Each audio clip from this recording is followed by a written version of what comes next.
Welcome to the Metta Hour podcast with Sharon Salzberg, where Buddhist wisdom meets everyday life. This podcast is brought to you by the Be Here Now Network. If you're interested in supporting this podcast, visit www.BeHereNowNetwork.com/Sharon. Enjoy listening. Hi, I'm Sharon Salzberg, and I'm so happy today to be speaking with my friend and colleague, Rhonda Magee. Rhonda is a professor of law at the University of San Francisco and is an internationally recognized thought and practice leader on integrating mindfulness into higher ed, law, and social justice. She's a past president of the board of the Center for Contemplative Mind and Society. Rhonda is a fellow of the Mind and Life Institute. She's a member of the board of advisors of the University of Massachusetts Center for Mindfulness and the board of directors for the Search Inside Yourself Leadership Institute. So welcome, Rhonda. Oh, thank you so much, Sharon. It's wonderful to be in conversation with you today.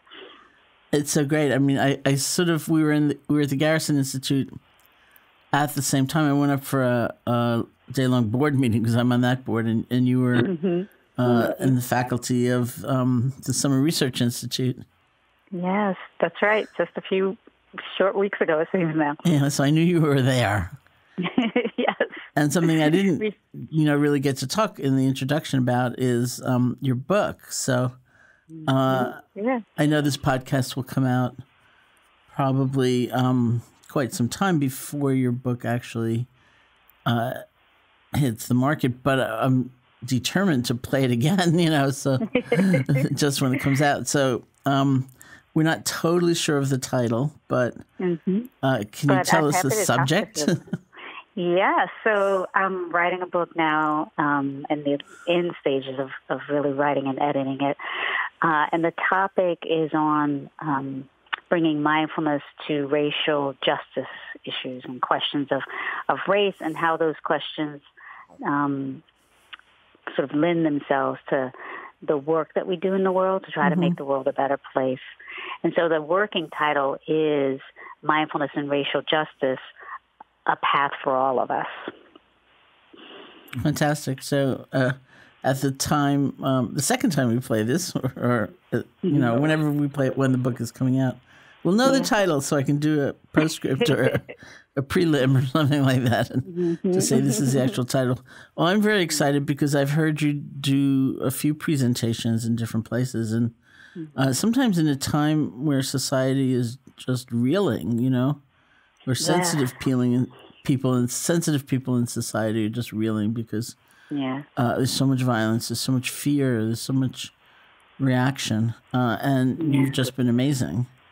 Oh, thank you so much. And I hear what you're saying, and of course, just to hear that description of what we're dealing with, what we're sort of collectively and individually, and as one community within many other communities, we're all kind of up against a wall of some sort right now. I think it's a very it's a challenging time for many of us, and for me, it's been a kind of a reminder of just how much I rely on my own daily practice. Really, so for me, these times are both, it's sort of like a gift in the midst of the turmoil, is to be reminded that we have been fortunate enough somehow, the two of us and perhaps many of those on the call, if not all those on the call, we've somehow been fortunate enough to find some way of being with what is arising, what we're up against, so to speak, that enables us to kind of roll on. So what they call resilience arises somehow, or just being able to stand another day after wave of being present to the violence, the pain, the suffering that so many people are living with in these times. I'm curious, what first brought you to the path of mindfulness? So, often when I think about answering this question, I have like many different ways I could answer. One is to say that in a certain sense, I feel like I was sort of born on the path because I was one of those kinds of kids that sort of just had a natural gravitation towards silence and toward reflection.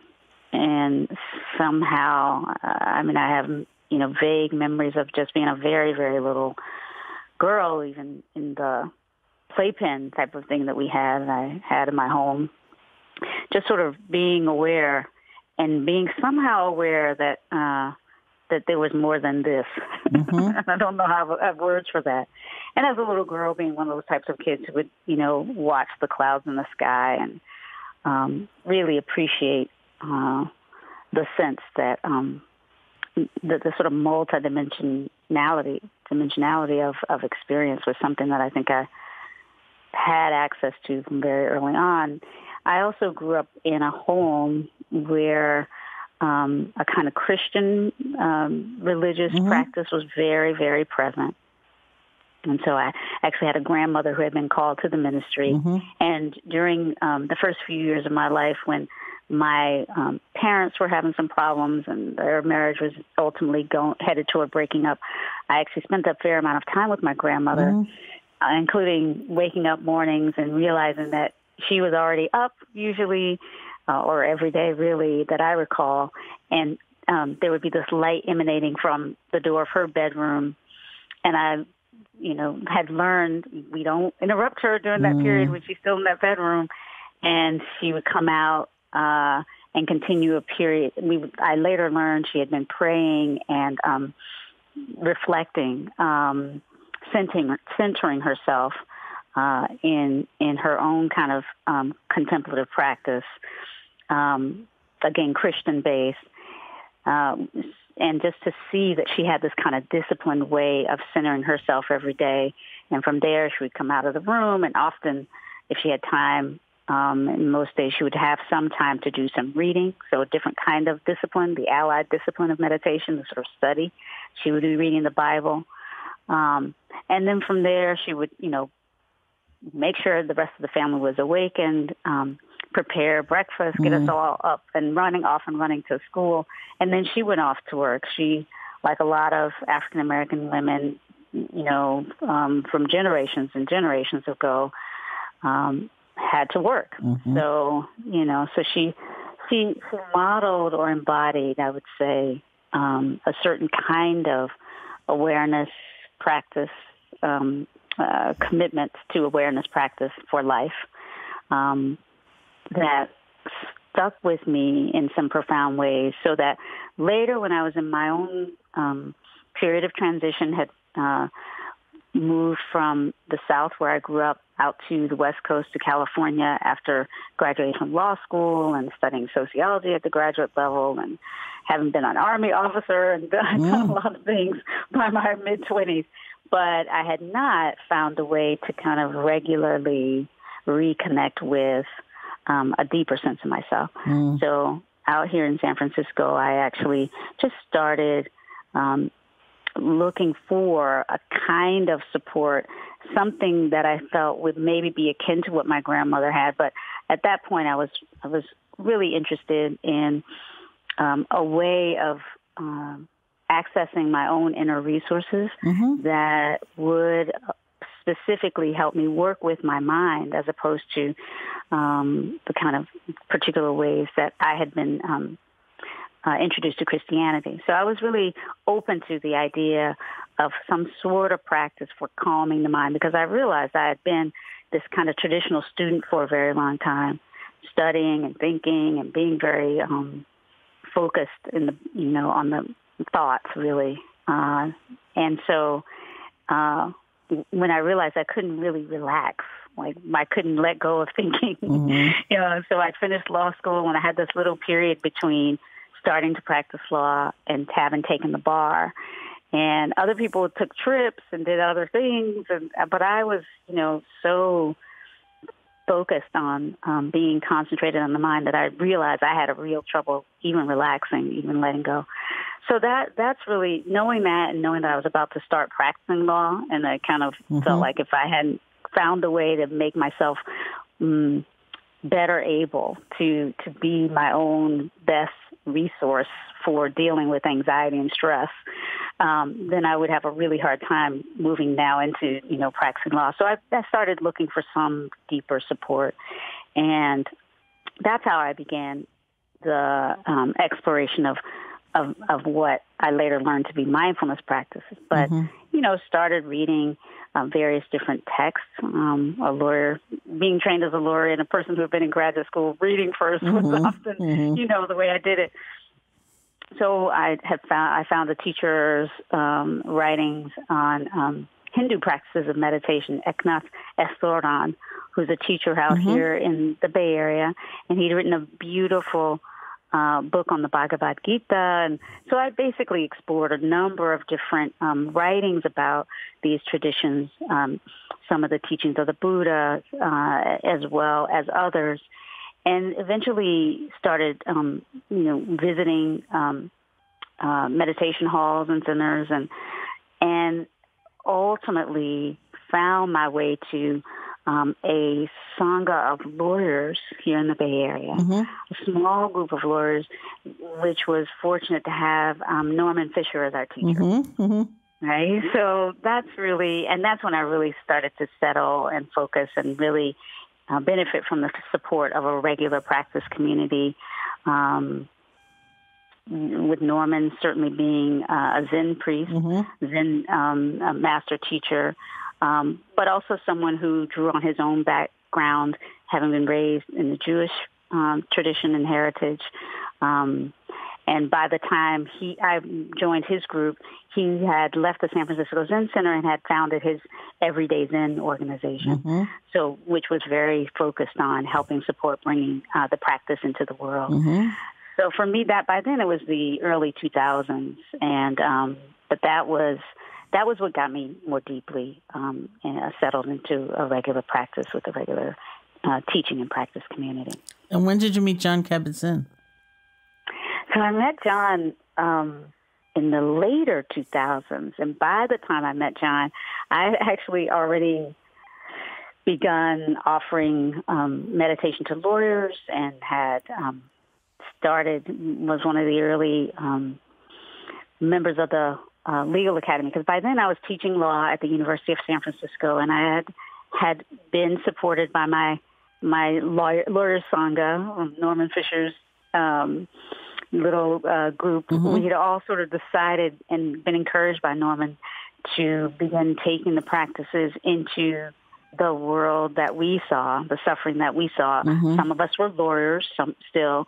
Others were like me, law professors, and some were judges. But we were encouraged to actually start where we were, offering meditation in different ways. So we started offering retreats for lawyers.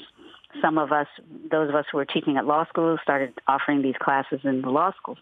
And so because of that work, somehow I met the guys behind Mindful Magazine, which hadn't launched yet, right? They hadn't quite launched, but Jim Gimian and the entire team behind Mindful, the editorial team, were folks that somehow found me in the work that I was doing. And I ended up meeting Jon Kabat-Zinn and Saki Santorelli at an event put on by the team behind Mindful in New York City. I think it was like 2009 or 10 or so. And it was an event that was specifically aimed at showcasing the different ways that people were already bringing mindfulness to bear on the problems of everyday life.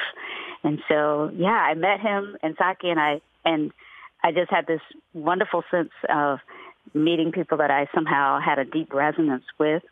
And I'm embarrassed to say I really hadn't heard very much about MBSR before then.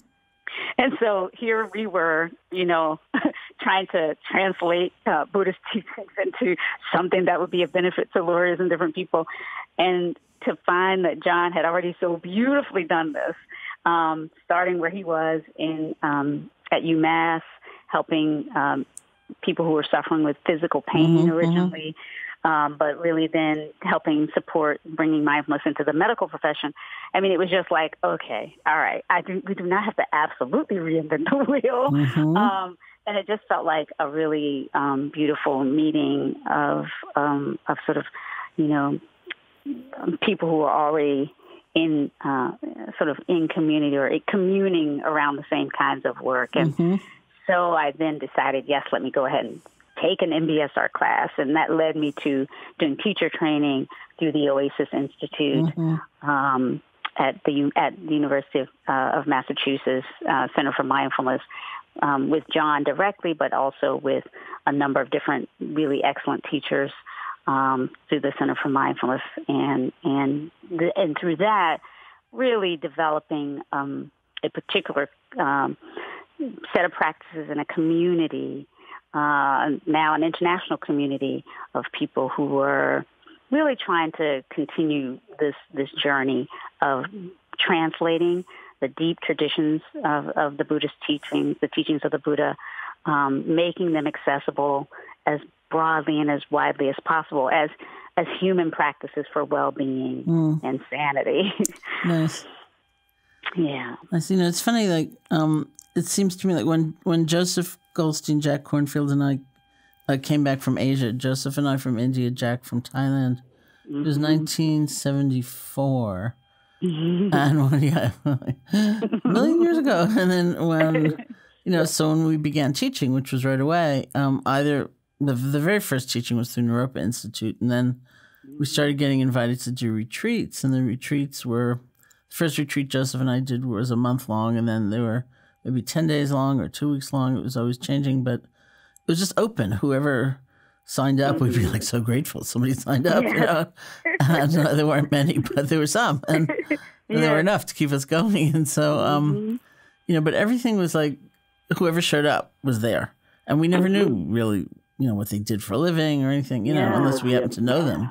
And then as the years went by and things got just a little more, every now and then we'd get an invitation for a certain population. It wasn't just a general open thing. And the first wave was all lawyers or law students. We had a program at Yale Law School. We had a program at Columbia. We had different law firms.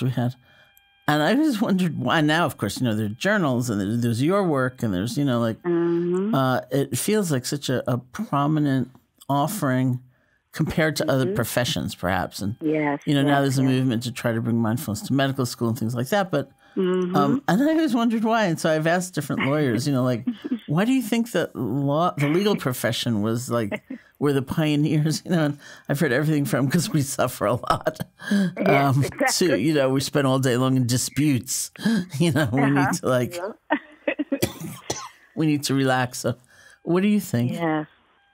I think it's probably all of the above and more. It absolutely is true that that there's a lot of suffering in the practice of law. I teach law students, so I see it starts pretty soon. Like as soon as they come to the profession, as soon as they come to law school, the way we teach law is still, tied to traditional ways we've been teaching law for over 100 years. And studies have shown that some, while the things that we do to train people for everyday practice in the core competencies of lawyering, arguing, analyzing things from a perspective that's very, sort of very framed around a certain set of inquiries and things that are relevant and things that are not. The way we train lawyers to think and to kind of be in the world can be for many, many, many, many people, while on the one hand, again, useful in the world. We know it sort of opens doors for people who've been wanting certain types of opportunities and wanting to be able to engage in that kind of discourse. But on the other hand, it's also very alienating for a lot of people. People start to feel they've lost their own sense of their values. They can argue one way, argue the other way. The question of what really is meaningful to us as individuals inhabiting that role of advocate, mouthpiece, if you will, it becomes a little lost. And you find that. I find that in students. I found that in myself, first of all, as a law student. I went into studying law, having been a PhD student or heading toward my PhD in sociology. So I went from, studying in a certain kind of way, humanistic, kind of looking at how people behave together and, looking at the socially embedded mind and how, in particular, we try and resolve conflicts, which is how I ended up going into law school. I kind of was curious about how people resolve conflict. And one of my professors said, well, you'd be a perfect candidate. Why don't you just go to law school? And then you could, bring the sociology to it and you could bring, teach them either types of programs or disciplines. But from that experience of moving from graduate school in sociology to law, I could really see a radically different way that that the legal profession oriented, socialized its members, and the sort of way in which that would often cause us to sort of shut down important parts of ourselves. Our emotional awareness, for example, would often not be what was seen to be most valuable. Our capacity to, again, to reflect on what we knew from our own personal experience. Instead, we would treat it as very fungible, kind of you'll just learn how to analyze these cases and how to write and think and argue like lawyers. So my own experience is resonant with what a lot of research has shown, which is that the way we train lawyers is part of what I think causes a certain kind of suffering that makes us, sort of look for ways to ground ourselves, to heal ourselves, to address that suffering. And there's a lot of dysfunctional ways we look for it, right? So there's a lot of research that shows that as compared to other professions, those in law have really high rates of dysfunctionality, of everything from higher rates of drug and alcohol abuse to difficulty in relationships, high rates of divorce, and recently sort of alarmingly higher rates of suicide, or at least the suicide ideation. So there is a lot of suffering in the field, and it starts early. There may be some way that people are oriented toward law, but we certainly, certain types are drawn to law. But certainly, there's something that happens as we're socialized into the profession that does, I think, create varying degrees of pain, even as we're developing the skills for the work. And so that's, I think, a very big part of it. But we're also engaging with people who are, in many ways, going through distress. Yeah. And if it's the distress of something exciting like starting a business, it's often the distress of, especially in these times, families being separated through immigration policies and laws that we're called in to help sort of navigate. And, the pain of divorce and families who are separating, and criminal processes that are disproportionately impacting some communities versus others, particularly communities of color and poor people all over the country. So there's that's another piece of it that you very, very quickly, just as you're getting socialized not to even pay attention to your emotions, to think like a lawyer, to analyze using the brain as much as possible, you're getting socialized so that you later learn that to be effective, you have to have emotional intelligence. You have to be relationally aware. But it's not something that's often taught right at the front end of traditional legal law. And so while you're learning the kind of traditional methods for becoming a lawyer, you're being thrown into, humanity at its most, challenged. And so I often have law students who talk about coming in being excited and, getting into a clinic to help with divorce or the death penalty cases that are, trying our souls all over the country. And they get into that work, and then students find they don't have the resources to support sustaining in the face of all that they encounter there. And so that's another reason why I think, once you're really standing alongside a condemned person or, someone and their family members and having to be the person to translate and stand with the family after the person's been put to death, which some young law students actually have had experience with in clinics at schools like mine.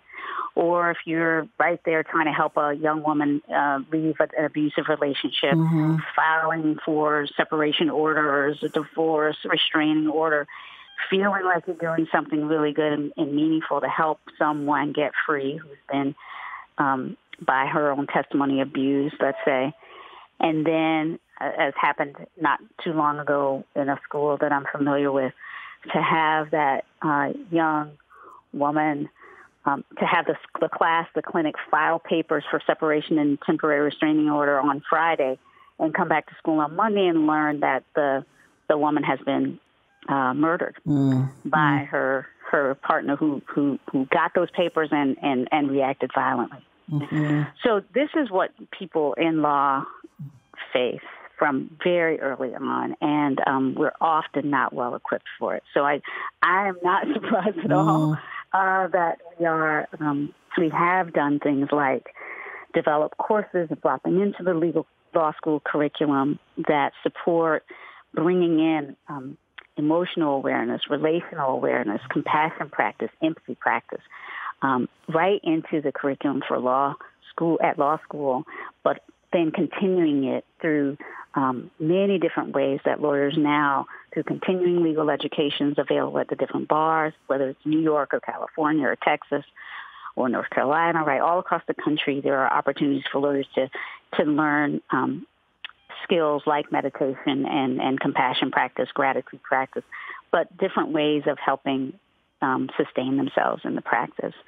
And so, we've managed over the years to turn outside of the traditional curriculum, add to that traditional curriculum these skills and these practices that we've learned from the curriculum of life, if you will, and from the wisdom traditions that we've been fortunate enough to encounter, so that bringing mindfulness into the spaces where we learn and practice law has become a bit more normal. Still not so normal that, it's easy, but it's a lot easier than it was today to introduce these practices than it was even 10 or 15 years ago. Oh, yeah. So is part of the curriculum learning about vicarious trauma and stress reactions and things like that? Yes. I mean, we are definitely teaching our students about stress and stress reactivity and response. So bringing in some of the resources and research around the science of the mind, the body, neurobiology, neuroscience. So that's a part of the work that I and others do in bringing classes and workshops to lawyers, so teaching more about the way the body reacts and responds to stress and to trauma. I think the trauma-informed piece is a more recent body of knowledge that's being brought to bear, but certainly it's something that people are incorporating because, again, we realize the kinds of suffering that we've seen primary or secondarily definitely amounts to what can be called trauma. And helping lawyers to be able to withstand the traumas that we see up close and have to see again and again and again over a period of time is, we find, just a really important way of helping maintain those resources in communities. Because if the lawyers are getting burned out at great numbers and rates, which they do, then we know the community resources aren't going to be available when needed most.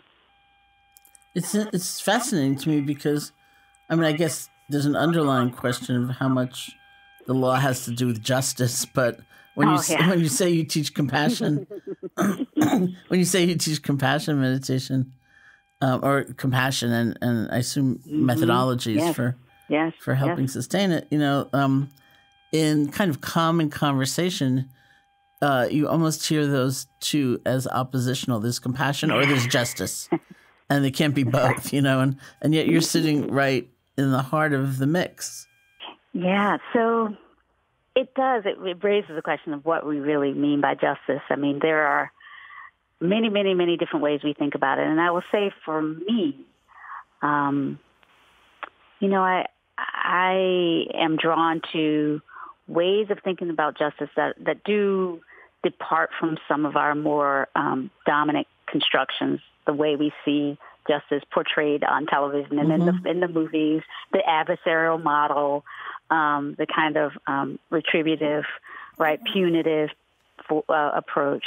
That is one way that we construct justice, but actually holistic models for restorative justice are also on the rise in our system. So ways of recognizing that when harm has been done in a community setting, what we call crime, or we call in the field that I teach in torts, personal injury law, when somebody's been harmed,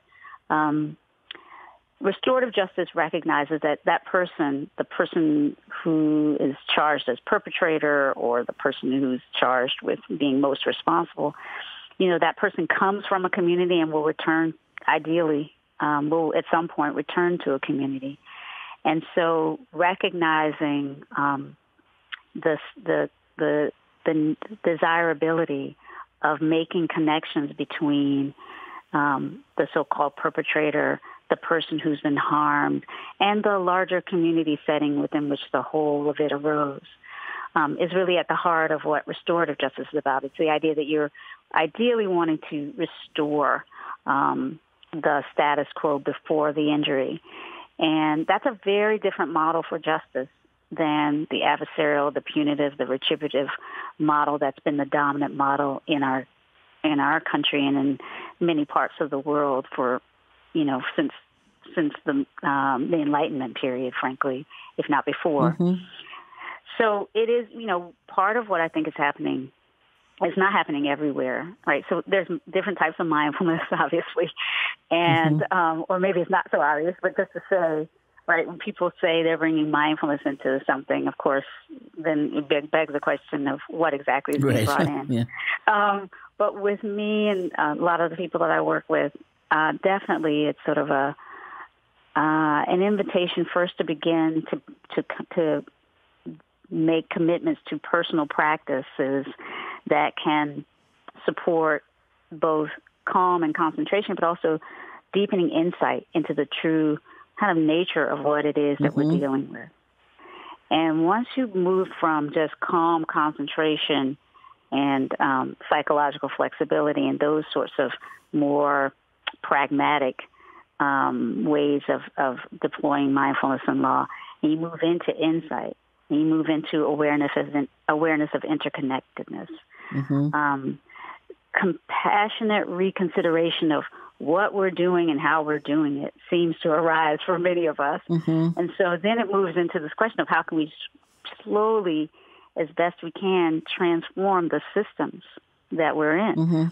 So starting from transforming law school to bring in the relational and sort of inner dimension, but then moving into how it is that we relate with clients and community members around conflict, how we try and stay present to the larger context within which these injuries arise, and stay in relationship beyond the transactional model of the lawyer who just flies in when there's a need to help resolve a problem and then is gone. But trying to go back to an older view of lawyer as counselor, lawyer as advisor, before a problem happens, right? The sort of resource that can help ensure well-being before there's a problem. So I guess what I'm saying is for many people who really stay with the project of bringing mindfulness to law, lots of things open up. Certainly, again, I think these are more on the margin than in the mainstream, but certainly on the margin and amongst those of us who teach and really reflect deeply on what it is we're trying to do with bringing mindfulness in, questions about how we might ultimately start to shift and open the sort of the sense of the possible when it comes to what our legal system might do. So how can we bring human dignity back in? How can people who are being processed through the system, who may need to be held accountable in some formal way, but can we do that in a way that respects deeply the humanity of every person in the system? Wow. And so, so really trying to slowly, I mean, it's a huge, formidable system, so we're not changing anything overnight here. But the idea and the hope is that if we can, starting with ourselves, bringing a sense of what I call personal justice to the day-to-day being in the system, from there, really being able to see more clearly what harms are being done, not just by the so-called perpetrators in these systems, but by every actor in some way. And how can we minimize that harm that we do? How can we reduce the suffering? And what does that suggest for how to change, not just ourselves, but the systems we're in? Well, actually, there are a couple of things I want to ask about that. One is, when you said something in your very beautiful description of this vision, of this possibility, and something about before the harm is done, the attorneys. And I thought, my first thought was, I'm so terrible, was who's going to pay you for that?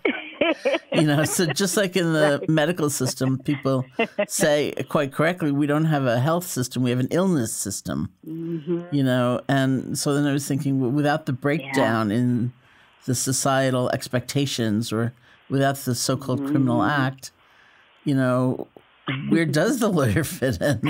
Who pays for them? Well, the question of who pays is right on time. We're in a capitalist society. I mean, but from a kind of we know from the traditions on which we draw for this work, it calls into question the whole tendency to monetize, and so we have a foot in all kinds of different. We're in this world where people have to get paid and all of that, and of course, our students who come to law school come because they want a profession that will help enable them to make a living in a world, right? So, and yet, I guess when you recognize that as a member of our profession, you are taking an oath to serve. Again, this brings up all kinds of ways of really looking at the disconnect between what it is that lawyers are sort of privileged to be able to do on behalf of society as a profession, right? We actually are sworn to in our various states and state bars and all the ceremonies. We are taking on a particular role, a public service role on behalf of the system, in behalf of communities, on behalf of communities. We are, really meant to not be only for ourselves. So we have to do this delicate balance of needing to take care of ourselves, but also needing to have some kind of what traditionally is called pro bono recognition that we are not, if all we see is the pathway through which, at the end of which there is a payment, we are missing something. And that's true for lawyers, even irrespective of this question of mindfulness and compassion as a part of it. And so trying to find a way that we can sustain ourselves, but through which we can also be of service to those who have no money to pay us, has always been a part, I think, of the traditional mandate for lawyers.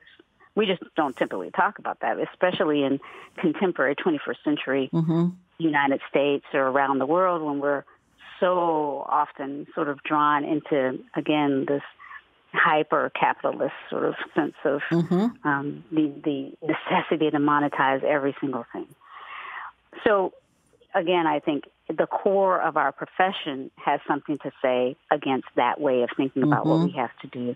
But certainly when you start to bring mindfulness and compassion in, you start to realize that there's going to be an ongoing conversation around how to serve, and how to find ways to be of service, some through which you'll get paid, some through which you will not.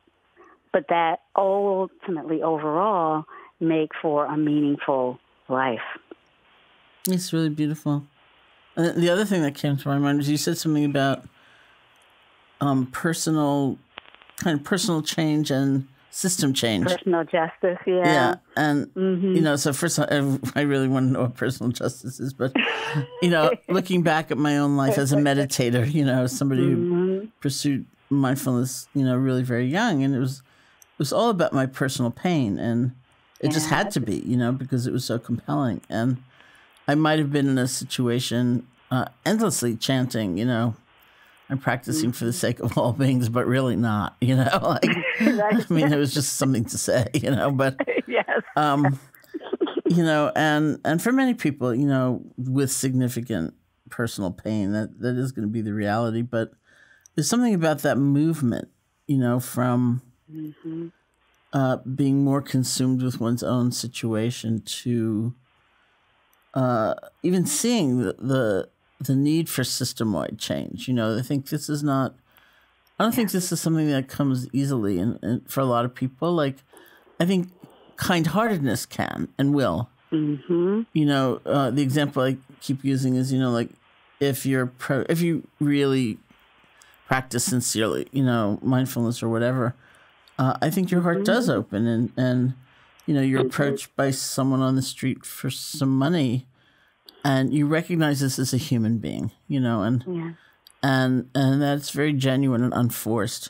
But whether you then think, I wonder what the housing policy is for the city, is another whole question.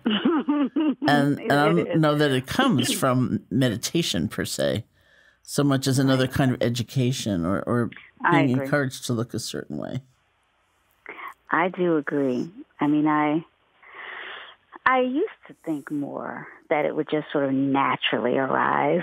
But then I just talked to so many people. Yeah. I've talked to so many people over the years who have sat for a very long time, who have told me it doesn't naturally arise to me. Yeah. That I kind of realize or have come to the belief that that while it might, right, while sort of sitting and becoming more conscious of the inherent interconnectedness of all things, that for me can arise just by, a conscious reflection on the breath, right? That, okay, I didn't create this air. What is this whole business about breathing, through which, without which I wouldn't be alive, for the next 5 minutes, so to speak. Like, so that I'm a part of something that is beyond myself is becomes more apparent for me with every breath.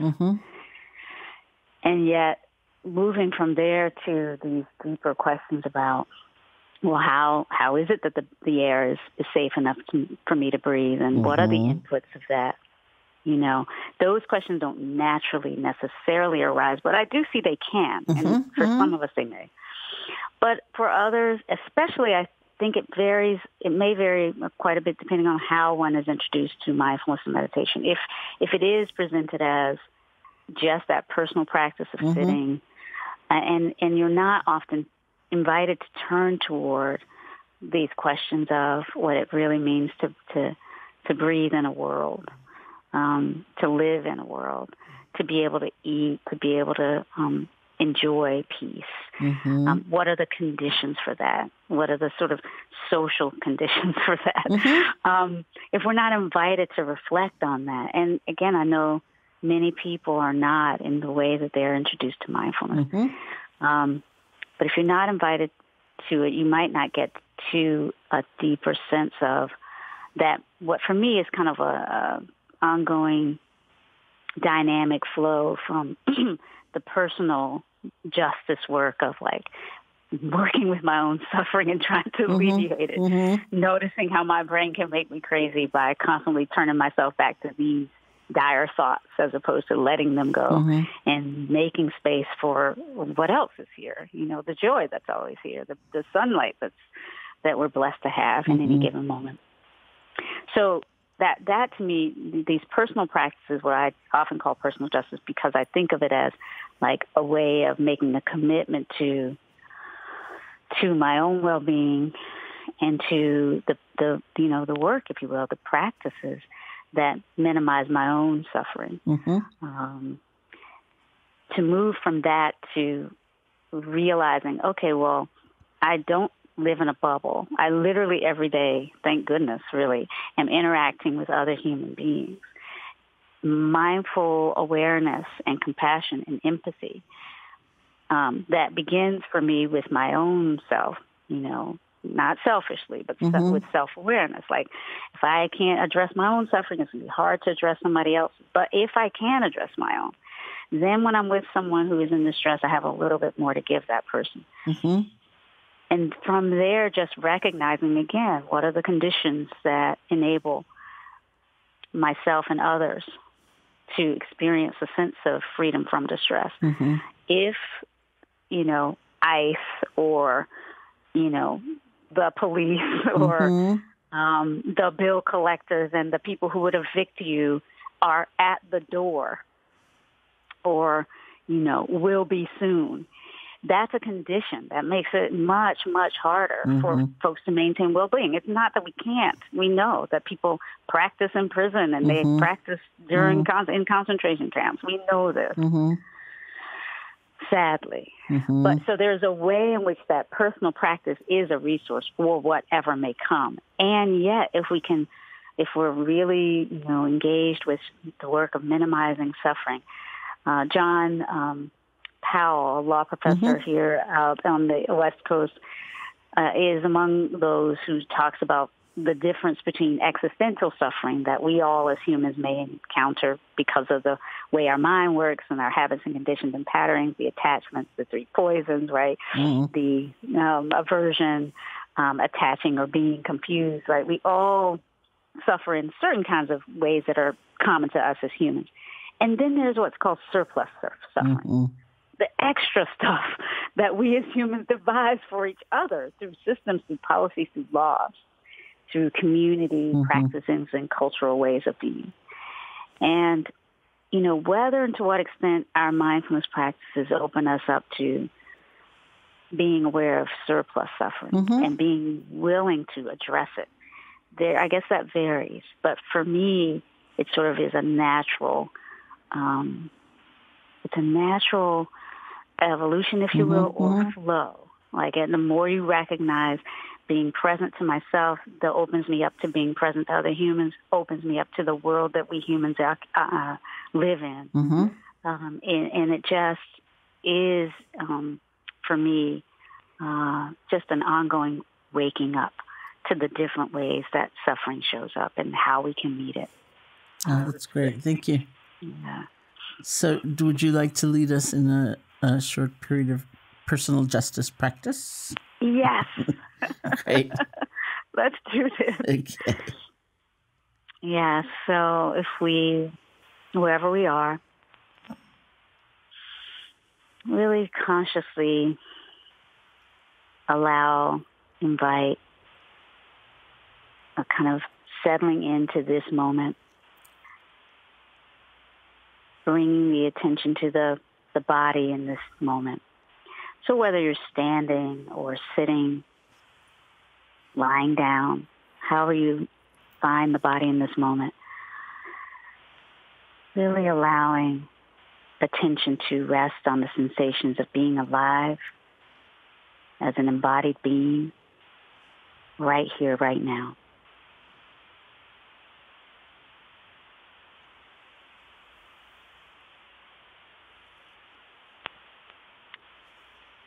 With the intention of bringing kindness to the experience, really noticing the position of the body, perhaps the points of contact between the body and the floor in this moment.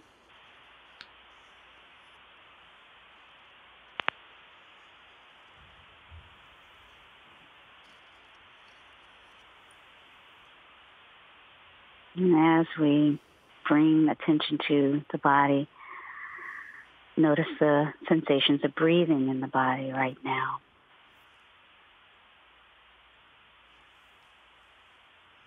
So picking up on the in-breath or on the out-breath, wherever you happen to rest the attention. And really seeing if you can continue to follow along.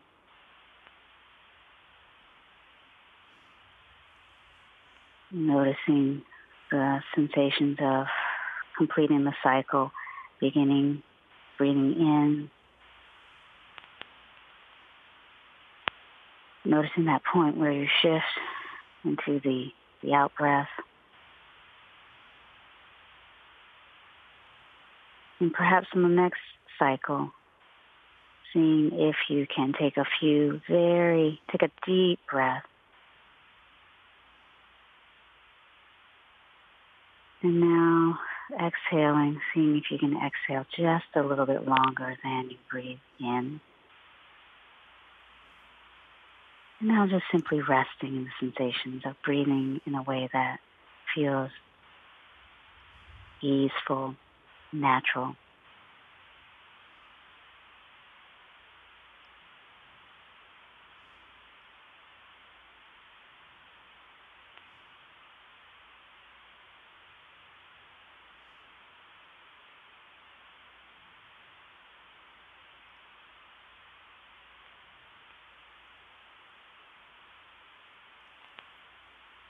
And as you breathe in and out, sensing into the stillness in motion that can arise when we settle into a few moments of mindfulness meditation practice.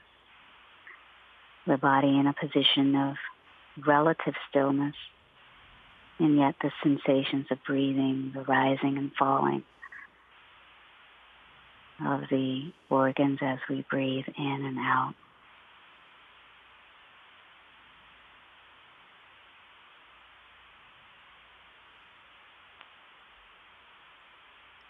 Noticing, if we will, the other parts that may also be moving, thoughts that may be arising, emotions that might be coming as you sit. And so with gentleness, allowing whatever is present to be here. With kindness, recognizing that you are in this moment, alive, and that as you're breathing in and out, there is inevitably much that is right with you. So even if there is some pain, whether physical or emotional, see if you can recognize what is there, breathing in and out, and recognizing what else might be there. Is there calm? Is there peace? Is there a sense of what is well within you in this moment?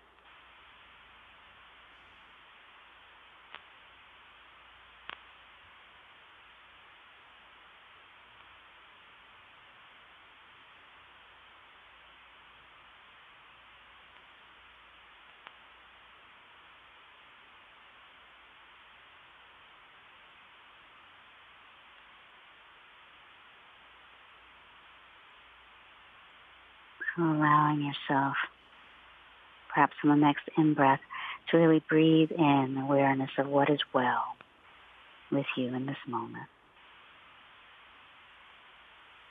And on the out-breath, just sort of letting go, deeply dropping into the sense of what is well. And resting in awareness.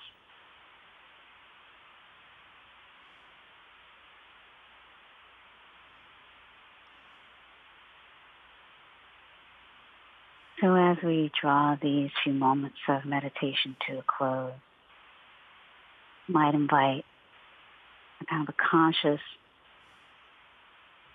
embrace of some aspect of what you'd like to carry forward from this practice into the next part of your day. Perhaps an intention to pause from time to time, sense into what the body might need. It might need water. It might need calm. It might need a few minutes of silence. It might need to call and contact a friend. So see if in the next few moments something arises that you'd like to identify as an intention to carry forward, some way of staying in contact with what the body needs for just, kind support on your journey today.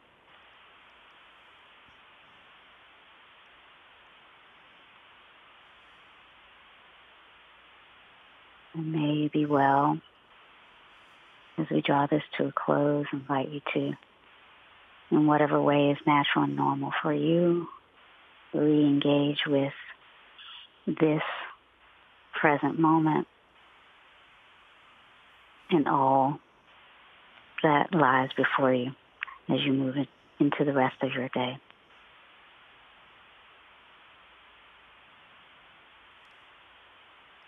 May you be well. May you be at peace. May you be filled with loving kindness.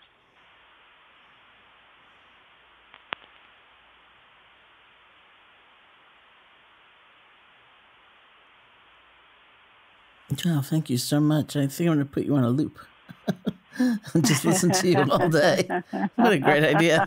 That was wonderful. Thank you. Thank you. Thank you. This was really, really beautiful to be with you. On you as well. So to learn more about Rhonda's work, you can follow her on Twitter at RV Magee. That's that little @ symbol, RVMAGEE. You can go to her website, rhondavmagee.com. That's RHONDAVMAGEE.com. Thank you. Thank you. Thank you for listening. For more information about Sharon's many offerings and her ongoing teaching schedule, please visit her website at sharonsalzberg.com.